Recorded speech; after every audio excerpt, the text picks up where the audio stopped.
Hi, welcome back. It's Thursday, so we're doing another Thoughts on Thursday episode. Last week we spoke about how it's no better time than now. Anything that you want to do, just start chipping away at it. Quit making excuses. Beatrice commented last week that we should talk a bit more about the topic of fear itself. That was briefly discussed in the last video, but we're going to focal point that, or make that the focal point. I was going to stop the video. If you don't already know, I don't really have any equipment or editing software, things like that, so I have to do everything in one shot, which means countless retries sometimes. So please make sure to like, share, subscribe. Other than that, let's go ahead and dive into this.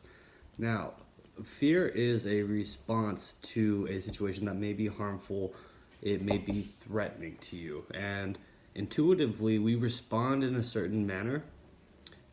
This is by definition intuition, because intuition is fast thinking. So it's that first gut feeling, it's that first thought that crosses your mind. This is going to be your intuition, which in some essence there is rationality to. If you come across a situation, let's say for example if you're walking and the snake is in your path, you might be afraid, and your initial thought is going to be don't touch the snake or move away from the snake, get out of its way. That's smart. But in a lot of situations as well, fear is something that can hold us back, which kind of sucks. We all experience fear, but there are ways to manage and there are ways to cope. In some cases, people enjoy fear. It's like thrill seeking. It's a high for them. It's an adrenaline rush. Something like the same as why people might like scary movies, right? You put yourself in a situation intentionally to shock your sensory, to get an overload, and there's a thrill to that. So there's various responses to fear. There are various types of people who can manage fear better than others. Regardless, if fear is something that holds you back, then you should consider trying some things that are going to help you overcome that. I mean, for one, what you can do is remember that everything in life is temporary. And in order for you to get from point A to point B, there's nothing you can do except for try to do it. And no matter what, there's going to be some fear, but when you get from A to B, it's going to be rewarding, it's going to be satisfying. You're going to be able to say that you have done what you wanted to do, at least made an attempt to do it. Expressing your fears or your concerns is something that might be able to help you as well.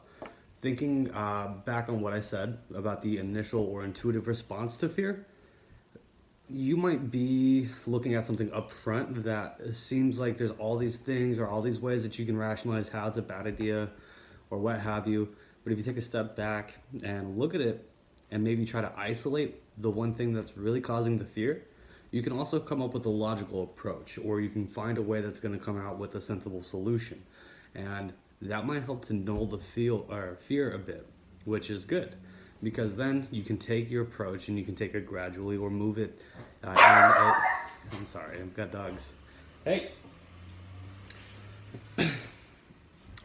One thing that I do if I'm troubled in a situation where I don't know what to do, I don't know what approach to take, I think about what is going to give me the least damaging results. How can I go about this and come out of it with nothing harmed, with the least damage, as I said.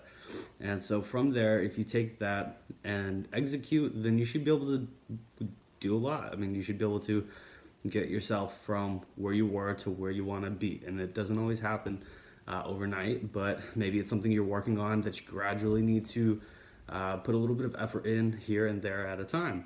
But with coping technique or with creating new mechanisms on how you can rewire yourself to look at fear in a different sense, with time, with practice, it is eventually going to become something that's innate to you and something you don't even have to think about anymore. Pretty soon you'll just become somebody who's very fearless. Bruno, come here. So I got dogs, and I'm like 5 minutes into this video, so I can't, there's no going back. Okay. Hey. So fear, as an emotion and as a sense, it's a sensory response to something that tells us we need to do or act some way.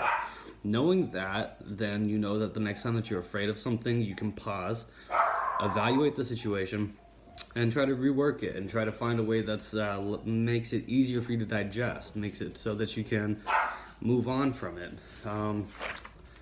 Let's see. I read online actually that there are some things that you might want to do. Like, let's say if you're in a situation where you are, it's a heavy situation. For one, you want to stay present. You want to be aware of what's going on and always be focused and never lose sight of what you're doing and what your end game is. Be prepared as well. And this goes back into the taking a pause and evaluating the situation. It's knowing what you're tackling. It's mentally preparing yourself, emotionally and physically preparing yourself, because you might endure something that's a little bit stressful or anxiety inducing, which isn't very fun, but with right preparation, then it will be smooth sailing and you can go about it in a way that's going to make you feel most comfortable. Express yourself, as I said before. Sometimes expressing yourself to others, letting your fears out, even just getting them unbottled, can help you out, because it might be you're harboring and you're holding on to these in a very tight manner, and it's restricting your thought process. It's restricting your want or drive to get out and do something. Another thing you can do is just plain and simple confront your fears. What I stated in my last video, sometimes you have to throw caution to the wind and just dive right in. It's something like a pool. You can sit here and you can be afraid that the water might be too cold, or you can just dive in. I think everybody can agree that pool water is a lot colder when you tiptoe into it, but if you just dive in and get it out of the way, then you can enjoy swimming. Does that make sense? I think we're gonna go ahead and wrap it up. If you found this helpful, useful, or think somebody out there could use this video, please like, share, subscribe. Even if you didn't, just like, share, and subscribe anyways. You made it this far, so just do it. Yeah, if you have any suggestions or anything that you want to discuss for next Thoughts on Thursday, please leave a comment down below. I'm very interested in what you have to say. If there's something that you want me to cover or just a topic in general that you think would be interesting. Thank you.